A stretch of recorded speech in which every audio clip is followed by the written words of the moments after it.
I'd like to just investigate a little bit. We've talked a lot about change management and innovation leadership, etc. I'm fascinated by your frustrations with the innovation journey that either you've had or companies that you've seen have had. What really frustrates you about it all? So I guess where I would start, especially in property, in the deployment of technology in the property industry, my biggest frustration is that we treat symptoms, not sort of a holistic therapeutic approach. And so our industry is often accused as being laggards. And I don't subscribe to that. I don't think that, like, there's not a, like you mentioned, I have 90,000 colleagues. I wouldn't accuse any of them of being Luddites. But what we do is we will pick and choose sort of the buffet style of one or two technologies, and they ultimately are going to overpromise and underdeliver because they're only so effective or they're only so visible. A lot of property technology is really thankless, right? The people who walk in that building, they don't care that you were able to manage a cooling downtime of 15 minutes. They just care that the indoor climate has been comfortable, right? Yeah. They don't care that whether it's a person keeping that bathroom sparkling or a robot. That's not part of the concern. So our industry is not necessarily laggards. We have very long tail expectations to meet, and that's where I think it's hard to see one thing getting adopted because it is treating a small part of it. So I think taking a step above, and where I say instead of treating symptoms, you may not be able to treat the sort of whole disease, if you will, because buildings are complex machines. But I think going after more than what I would call white collar solutions to white collar problems, that's really been what's frustrated me about innovation in the property technology and really sort of Silicon Valley led innovation at large for the last decade or so. So Mark Andreessen wrote the Software is Eating the World article, and ever since we've come out with, again, what I say are white collar solutions to white collar problems. Uber solved a great problem that I had as a white collar worker. But did it make the lives of Uber drivers around the world necessarily better? Not really, right? Like, that's not a dig at Uber. This is a reconciliation of whether or not we're really solving problems or if we're, just sort of rebalancing convenience. And so that, I think for me, that's it. We're not doing enough to serve the people who have the most tedium, to go back to that point that I've made earlier. The most tedious jobs, the most thankless jobs, you give them better tools.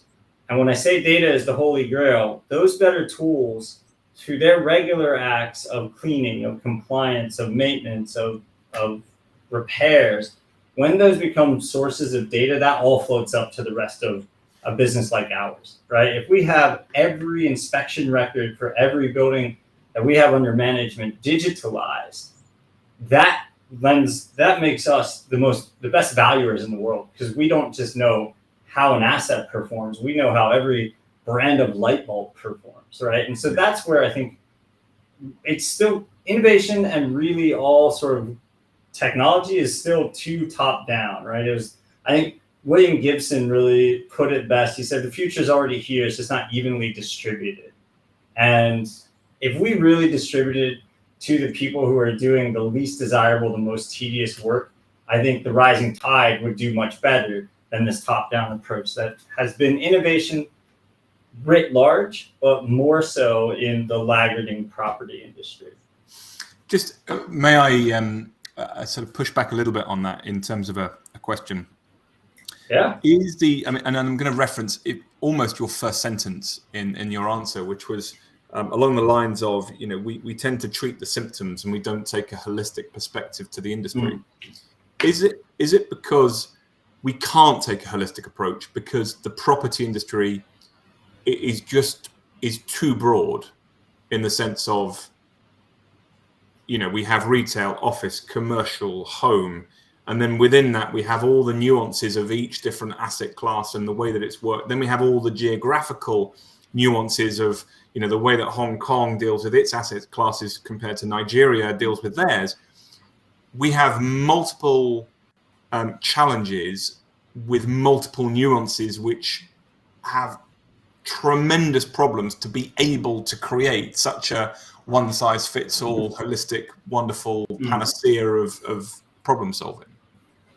Well, I would never say that there's one size fits all. In fact, I hate that. I hate that cliche. I mentioned this on a presentation not long ago. There is another bad thing that people in our industry like to say, and especially in PropTech, is there's no one size fits all solution, and that's kind of like that literally is like 7 words to say nothing. What I am advocating for, and we'll kind of go back to the data point, right? Is data allows us to, not necessarily us, in fact, AI is doing most of this work now, is to recognize patterns that humans cannot. And so that's where, it's an insurmountable task to try to create data categories that are uniform. But if we just gather the data and find the commonalities, then we start to find those things, whether it's Hong Kong or Nigeria or anywhere else. And that will help us. So again, we need to establish the standards from what the data is that we gathered and what as much of that as we can automate. And that will help us find commonality. There are definitely commonalities across all asset classes. I think this is why a lot of the origins of many of the more operations-focused property technology is around energy consumption, because that's pretty consistent and measurable across all of them. You go to the transaction layer, and there's so many online property marketplaces, and that's because that's a pain everyone has felt in every place in the world. Yeah. And that in itself is part of why we end up with a lot of white collar solutions, white collar problems. People are leaving established firms and doing startups because they're tired of the process of, say, using that enterprise software that they don't like. And instead, when they went and reset their configurations, they're like, you know what, I can just build this better myself. So I think that's the sort of push and pull of innovation, especially relative to PropTech. But I mentioned earlier that one of the best lessons I took away from that book, Switch, is to duplicate the bright spots. That's not limited to your organization. So one of the things I try to do is point out to our leadership in JLL, when you want to duplicate the bright spots, if we want to be a digital services provider to our industry, we should look at what has Google done right? What has Amazon done right? Now I can point to 2 really big ones. Is Google put data first and foremost. Data was the tip of their spear.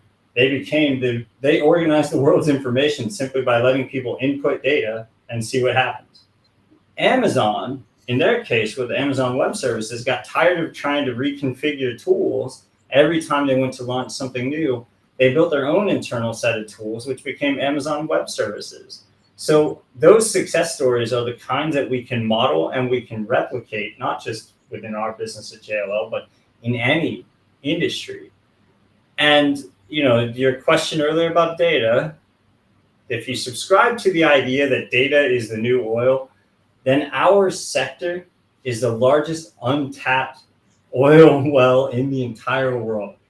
And we joke around that our industry is a bunch of dinosaurs, but the reality is our industry is a bunch of millions of years old dead dinosaurs. We tap the oil in those everyday processes. We tap that data, and our machines are going to run like crazy. And our technological innovation is going to be absolutely turbocharged. And when the property industry's business is all about cash flow, and the challenge for it, I mean, data surely opens up a treasure trove of opportunities. But that's for them to work it out in their own time.